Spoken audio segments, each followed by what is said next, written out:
Su dar viena nauja savaitė sveikinu, mėly klausytojai. Ir šiandieną iš tikrųjų nusprendžiam padaryti epizodą apie didžiausią jūsų priešą ego. Ir pasidalinti iš tikrųjų savo pamastymais apie tai, nes neslėpsiu, šitą savaitę buvo man tikrai kova su ego ir noriu iš tikrųjų būti tikrai atvira jums, nes dauguma žmonių galvoja, kad tie žmonės, kurie dirba su saviugda arba įkvepia kitus žmonės, kažkaip jie su tais dalykais nesusiduria, bet mes visi esam tokie pat žmonės ir šis draugas pas mane dažnai taip pat išlenda. Tai iš tikrųjų šią savaitę buvo tokių netikėtumų, galbūt ne tai, kad netikėtumai, bet tiesiog tam tikri šokiruojantis dalykai, kurie iš tikrųjų šiek tiek išbalansavo mane pačią.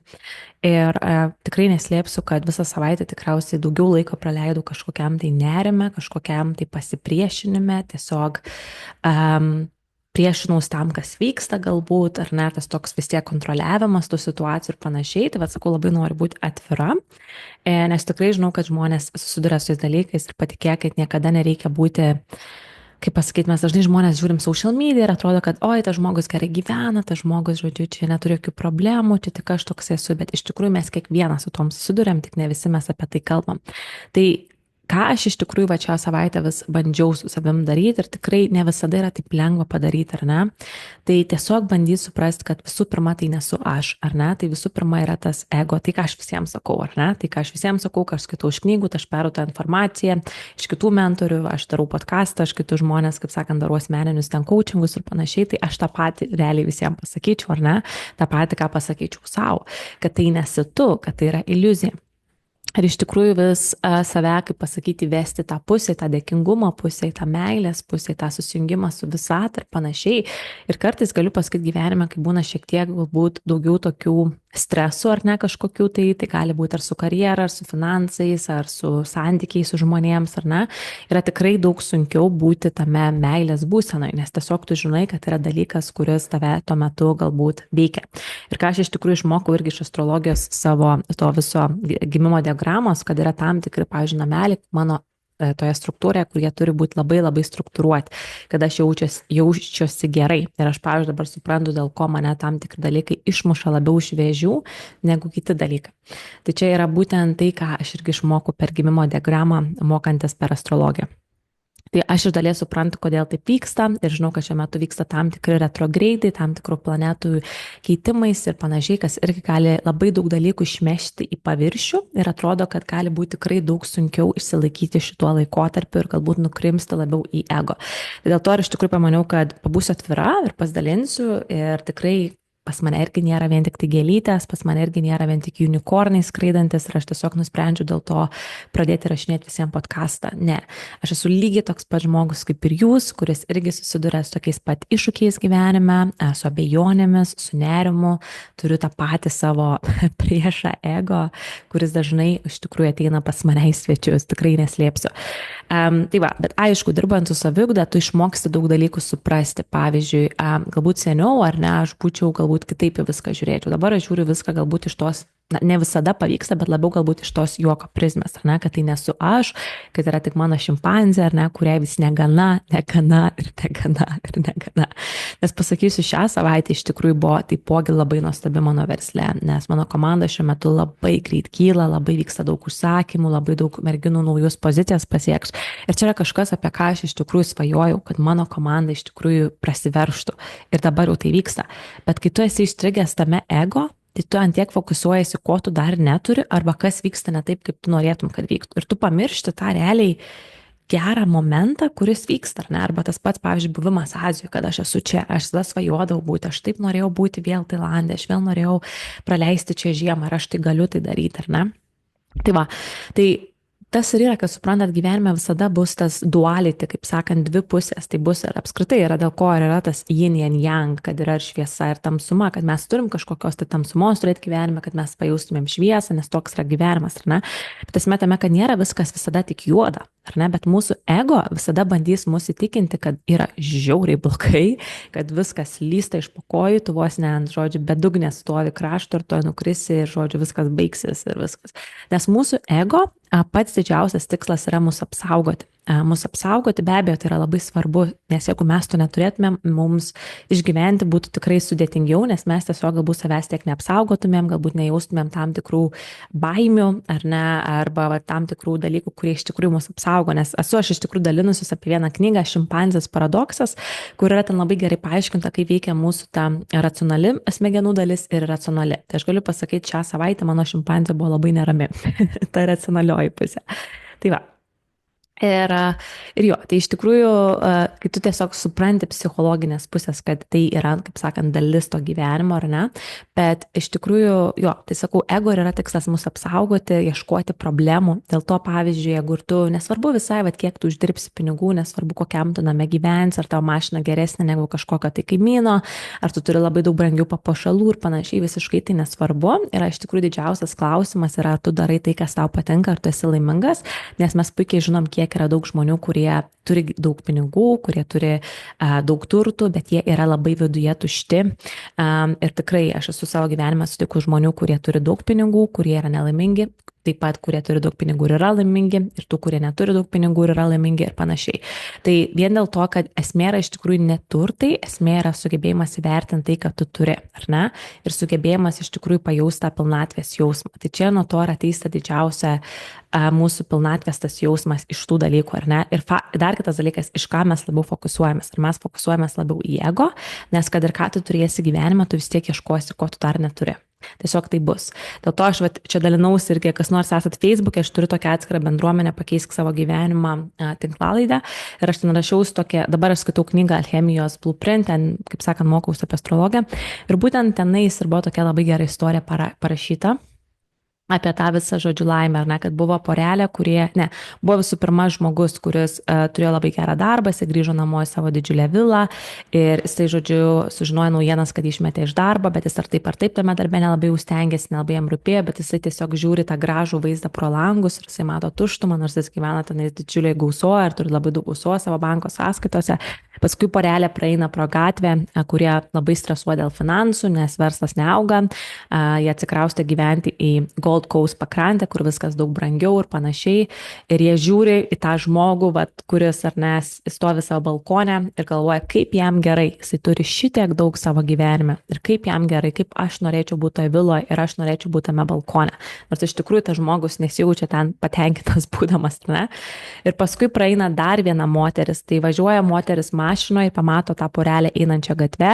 Jinai yra vieniša, yra virš 40 metų ir jinai tik tai svajoja apie gyvenimo partnerį. Ir jinai pamato tos du žmonės vaikščiančius palei pakrantę ir jinai taip jiems net ir pavydi, kad jie turi vienas kitą ir jinai galvoja, kaip jie gerai leidžia laiką, jie dabar tiesiog mėgaujasi to momentu buvimu kartu ir panašiai, nors iš tikrųjų jie stresuoja dėl finansų.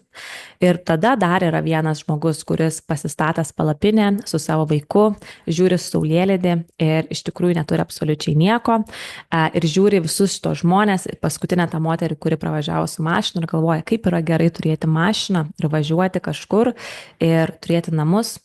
Čia yra didžiausia gyvenimo dovana, ar ne? Ir iš tikrųjų iš tų visų 4 žmonių pati laimingiausia ir buvo ta moteris, kuri buvo palapinėje su savo vaiku, vien dėl to, kad jinai suprato labiausiai dėkingumo galią.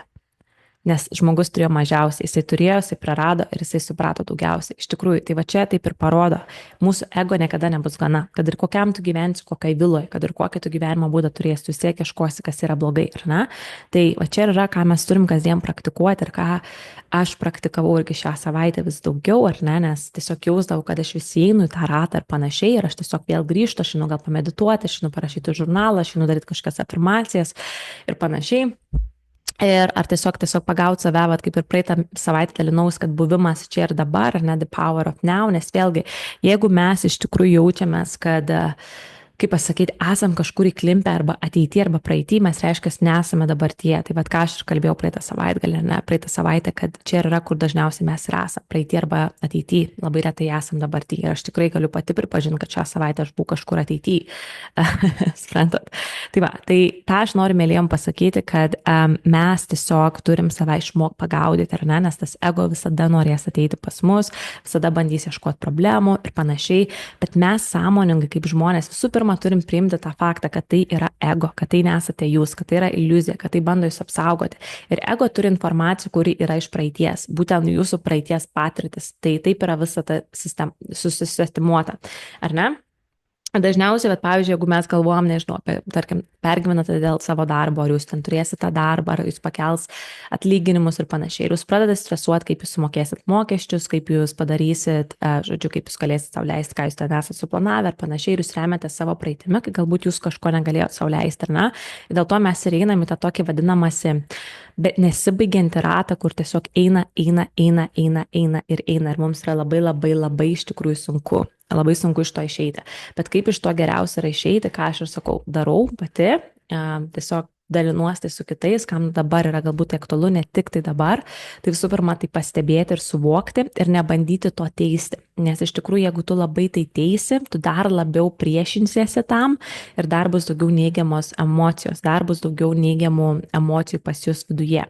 Bet jeigu jūs priimsit, pradėti pažiūrėti iš to šono, kad čia yra ego, kad čia yra būtent tos neigiamos mintis, čia yra žemiausios vibracijos, tai yra nerimas, tai yra stresas, tai yra kažkokia tai baimė dėl ateities, ar ne?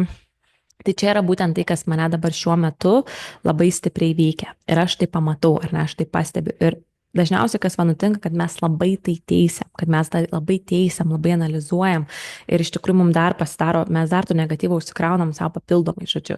Ir pažiūrėk, dar pasijungi kokį nors social media, pasižiūri, koks nors žmogus ten įsimetęs kažką tai ir ne, ko tu gal ten nori ir tau neišeina. Tai tiesiog geriausia yra tokiais atvejais galbūt sau leisti tokį padaryti resetą, galbūt iš vis nepasijungti jokio telefono, galbūt pasimti knygą, paimti žurnalą, išrašyti viską, ką jūs jaučiate, dėl ko jūs stresuoja, dėl ko pas jumis yra šitos baimingos mintis.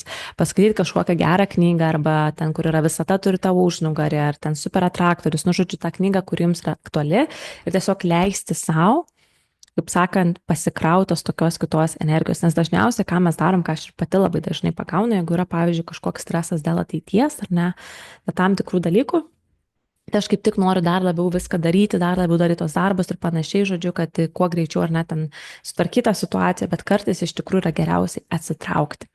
Nes kai tu eini su tokia energija, ypatingai jeigu dirbi su žmonėms, žmonės labai tai jaučia ir dar atsiranda toks didesnis pasipriešinimas, tas toksai nenoras, tas toksai nepasitenkinimas atrodo. O kai tu iš tikrųjų paleidai, vat ką aš iš tikrųjų kalbėjau ir šiais metais, ar ne, kad paleidimas kontrolės, paleidi kontrolę, pasileidi tą tiekmę. Ir iš tikrųjų geriausia yra tiesiog savo sakyti tokias afirmacijas, ką ir aš sakiau šią savaitę, kad aš priimsiu tą viską taip, kaip turi būti. Tai čia yra pats geriausia, nes mes dėl ko mes stresuojam apskritai dėl ateities ir panašiai, kad mes priešinamės tam, kas gali mums atsitikti, tarkim, ar ne, toks dalykas. Ir mums atrodo, kad turi būti kitaip, bet iš tikrųjų ne.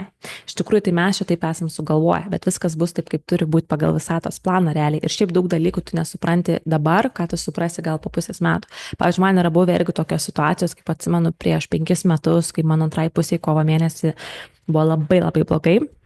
Ir aš atsimenu, atrodo, viskas tiesiog eina tiesiog absoliučiai niekas buvo nebesvarbu ir atrodo, kad yra visiška pasaulio pabaiga, ta prasme. Ir aš iš tikrųjų supratau vėliau, kai jis atsistatė, kodėl tai buvo. Tiesiog pradėjau daugiau vertinti sveikatą, vienas kitą labiau pradėjome vertinti. Tada iš tikrųjų pas mane verslas išaugo per tos 2 kitus ateinančius mėnesius, tai buvo kažkas, wow, tai visiškai transformavosi mano finansinė situacija, kai aš nemėgstamą darbą galėjau mesti. Čia buvo kelių mėnesių dalykas, suprantat, bet buvo prieš tai labai didžiulis iššūkis, kurie man reikėjo atlaikyti ir tikrai labai sunkiai sukrėtė. Tai tas ir yra gyvenime, mėlyje, kad yra yin and yang gyvenime, suprantat, kad mes turim pereiti per tas tamsumas, kad mes eitumėm į šviesumą. Ir čia tiesiog taip yra. Bet mes, aišku, dažniausiai ko norim, mes norim tik tai šviesumų. Dėl to, kai ateina tamsumas, mes labai priešinamės. Aišku, niekas to nenori, bet tai yra dalis gyvenimo ir mes to neišvengsim. Tai tiek bus šiame epizode ir noriu iš tikrųjų taip pat paskelbti naują projektą, kurį parašiau jums. Tai kadangi minėjau, kad aš labai stipriai gilinuosi astrologiją, ir iš tikrųjų dariau ir asmenės konsultacijas savo komandai ir kitiems žmonėms, kas ne iš komandos ir panašiai. Ir labai įdomu padėti žmonėms atrasti save. Ir iš tikrųjų matau, kad šita tema daugam yra aktuali, nes kai aš pradėjau apie tai viešai kalbėti, daug žmonių tikrai man pradėjo rašyti ir klausti ir labai susidomėjimą parodė. Tai aš nusprendžiau iš tikrųjų, kadangi mes turėjom super pritraukėjos grupę, kuri buvo šiek tiek paimta astrologijos irgi, bet dabar grinai daryti susijusią su astrologija. Tai bus 21 dienos grupė, kuri vadinsis Kosminė gausa. Tai mes iš tikrųjų mokysimės, kaip manifestuoti, bet būtent analizuojant savo gimimo diagramą, atrandant savo stipriasias savybes, savo dovanas, supratimą daugiau apie save, kaip priminėjau. Aš dabar, pavyzdžiui, suprantu, dėl ko mane kai kurios situacijos labiau išmuša iš vėžių, nes aš dabar suprantu, kur kas yra, suprantat, pas mane, kodėl yra jautresnis dalykas tam tikrom temom negu kitom temom. Ir aš tai dabar labai suprantu ir aš suprantu, ką man reikia orientuotis. Tai labai jums tai padės, patikėkit manim, čia yra pats geriausias dalykas, tai yra žinoti savo gimimo diagramą ir suprasti, kodėl kur kas yra įsidėlioję. Tai bus kiekvieną dieną sudėkiama užduotis, tos užduotis jau yra iš tikrųjų paruoštos ir ta prasme aš netgi savo website esu paskelbusi tiesiog, kad jūs žinotumėt, kokios bus užduotis. Tai galite nueiti pakeisk-savo-gyvenimą.com ir pamatysite visą išklotinę, kas laukia šitoje programoje. Taipogi bus ir 3 seminarai skirtingomis temomis, bet tai bus iš tikrųjų grinai sutelkti tai, kaip mes galim pritraukti daugiau gyvenime gausos, išnaudojant savo potencialą iš savo asmeninės gimimo diagramos. Tai ne abstrakčiai, kad mes turim ten nekelt vibracijas ir panašiai, bet grinai, kas pavyzdžiui, nes duosiu pavyzdį, kur stovi pas jumis Jupiteris jūsų gimimo diagramoje, gali labai daug ką pasakyti, per kur pas jūs ateina gausa geriausiai, arba kaip jūs geriausiai pritraukiat gausą. Jeigu, pavyzdžiui, žmonės kuriate verslą online, tai yra tam tikros spalvos brando, ar ne, kuriuos irgi labiausiai kaip magnetas traukia kitus žmonės. Tai čia yra kažkas, ties ko aš irgi dabar noriu dirbti, kad labai pakeisti savo brandą, kuris atitiktų mano Venerą, kur yra įsidėšiusi. Tai tikrai labai daug pokyčių turiu tokių, kaip sakant, galvoj, kurie, aišku, reikės laiko, kad juos įgyvendinčiau. Tai raginu jūs prisijungti, 3 savaičių programa, mėlyje, kainuos tik tai 15 svarų 55 centai. Tai yra itin minimali programa, nes pasakysiu taip atvirai, šitos programos vertė yra 149 svarai su ta informacija, kur aš pasinaudosiu, nes visa tai, ką aš naudojusi, tai yra, ką aš pati investuoju, iš ko aš mokausi. Aš aišku, skiriu daug laiko ir energijos, tai visą tai, kad pati išmokčiau, kad pertikčiau, tai šita kaina bus iki vasario 28, tai raginu prisijungti ir yra limituotos vietos, nes iš tikrųjų žinau, kad tokiose grupėse bus daug klausimų, tai vietų tikrai nebus per daugiausiai, tad jeigu tikrai kažkas norit, prisiregistruokit, yra prisegiau apačioje nuorodą ir kaip visada nepamirškite man palikti atsiliepimą, jeigu jums rezonuoja šitas podcastas, palikite Spotify 5 žvaigždutes ir YouTube thumbs up ir taip pat nepamirškite pasidalinti socialiniuose tinkluose, mane galite rasti Facebook'e, Agnedar, Instagrame Agnuela podcastas ir TikTok'e Savigdos podcastas taip pat. Tai ačiū ir iki kito pirmadienio.